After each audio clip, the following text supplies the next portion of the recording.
Greetings and welcome to another edition of The Great Goddess. Praise be to Goddess. Praise be to Goddess. Well, we have a very serious topic of discussion today, and that is extremist Muslims, extreme Islam. And this is a topic which I promised last time that I would discuss. It's a topic that's near to all of us, since there's extremist Muslims around the world committing atrocities and committing terrorist acts to terrorize the populace. But what is extreme Islam, and why do we have to put up with it, and what is it? Well, there's moderate Muslims. There's moderate Muslims who are very moderate in their views and don't go to extremes, and they live with us every day, and they're just everyday ordinary people. And then there's extreme Islam, and extremist Islamic people do all sorts of things. Muslims do all sorts of things, that from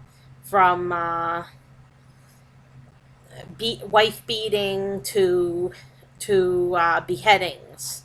So what is extremist Islam, and what can we do about it? What is it that makes some Muslims go to such extremes? And is there any correlation with fundamentalist Christianity? Is there a similarity there? Well, I'd say there is. I'd say that fundamentalists of any stripe, be it Muslim or Christian or Jewish or even Hindu, extremists of any kind are found in all religions. And when they go to extremes, we see the fallout from all the extreme activities that they engage in. And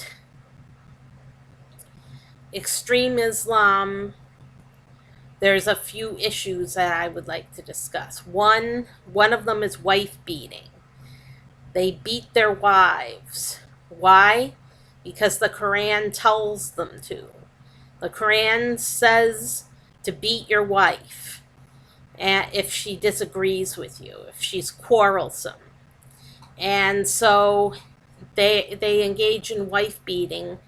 And this is a very serious topic, because women around the world are being abused in the name of Allah, and it's not right. It's not right for women to be abused in the name of religion. So what can we do about these extremist wife beatings? And what is it that causes it? What's at the root cause? Well, the root cause is the Quran, because the Quran tells people that they can beat their wives if they're quarrelsome, if they disagree with anything you may happen to say, that you can beat your wife. And this is not good. This is very bad.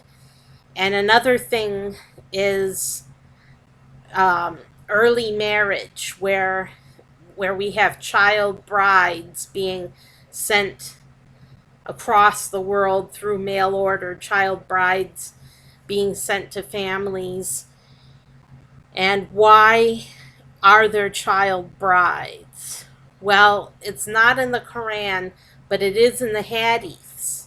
The hadiths that accompany the Quran discuss Ayesha, which is the child bride of Muhammad. Muhammad apparently married a girl when she was 9 years old, and her name was Aisha. So, because of Muhammad's actions in the past, people today are justifying child brides. And they're still marrying child brides. They're still marrying their children when they're at an extreme young age. And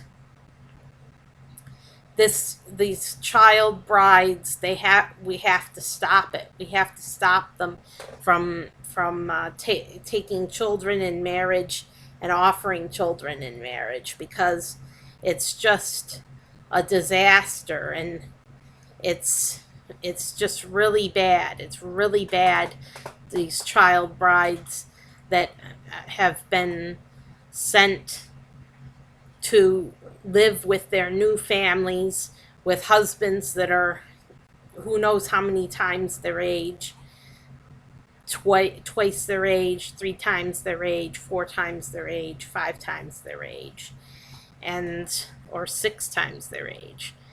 And so they go to live with another family that is not their own, and they're far from home and their children, and they're scared, and they're frightened, and they're being beaten, and they're being abused, and they're being sexually abused. And the child brides have to stop. We have to stop these child molesters from taking child brides. And so, what can we do to prevent a child as young as 9 years old from being sold into slavery by her family as a child bride? What can we do to stop that? That's another issue. Another issue with extreme Islam is these beheadings we've been hearing about.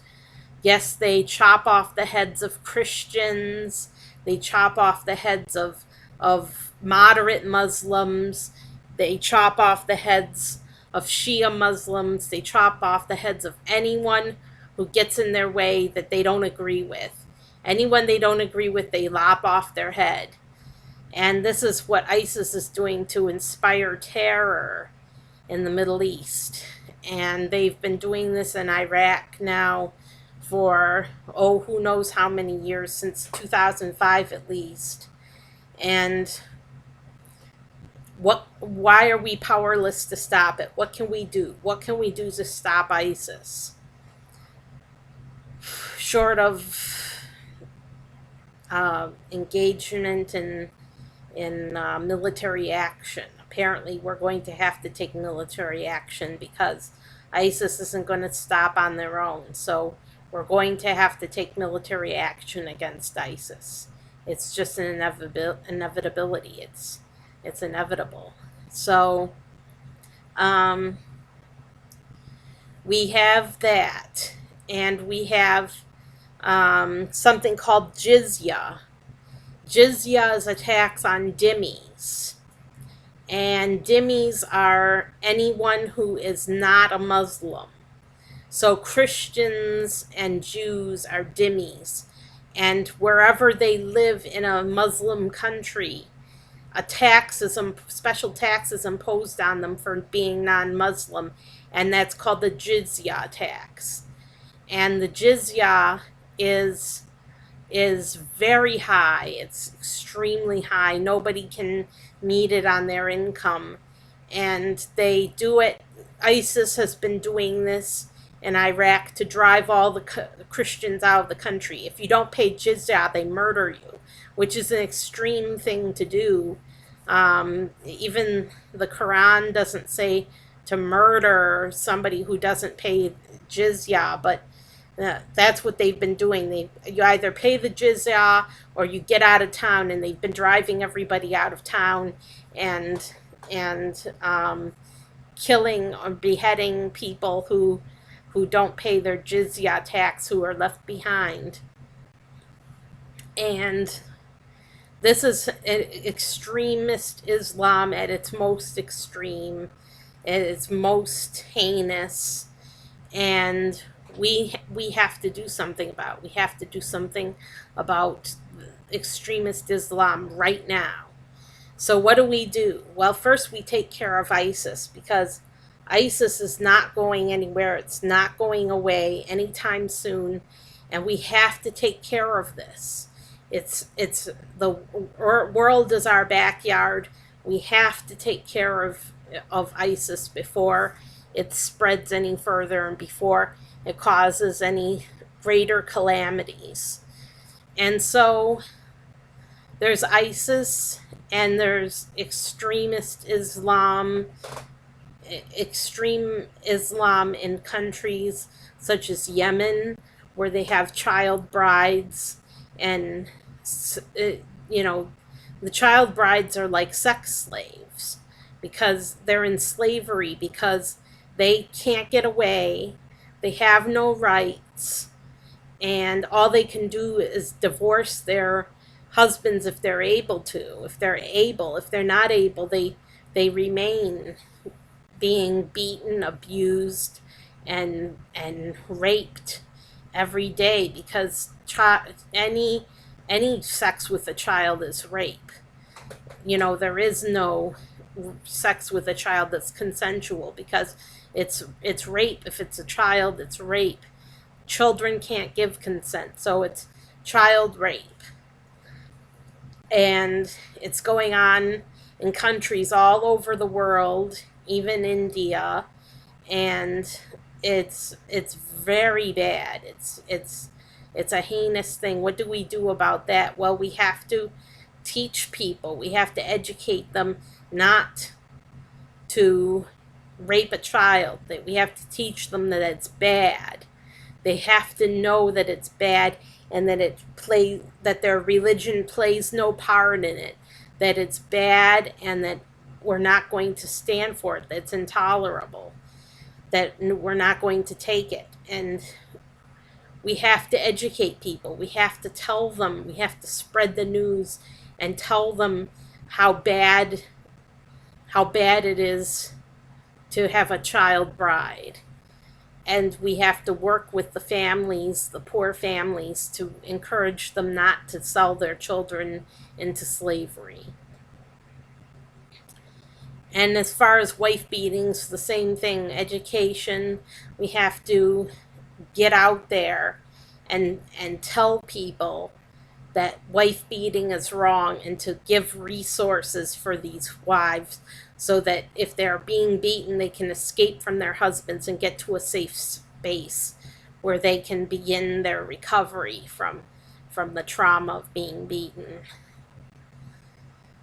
So that's it. That's the summary of extremist Islam today. And if you want to know any more, there's resources on the internet for you. You can do research on extreme Islam and see what's the root cause of the problems that face us today. And just remember that that we can change things. We have the power to change things, even though it may seem hopeless right now. We have the power to change things for the better, and to lift people up and make their lives better. I'm Sarah Jane Alpha Wolf, signing off. Have a great week, and take care.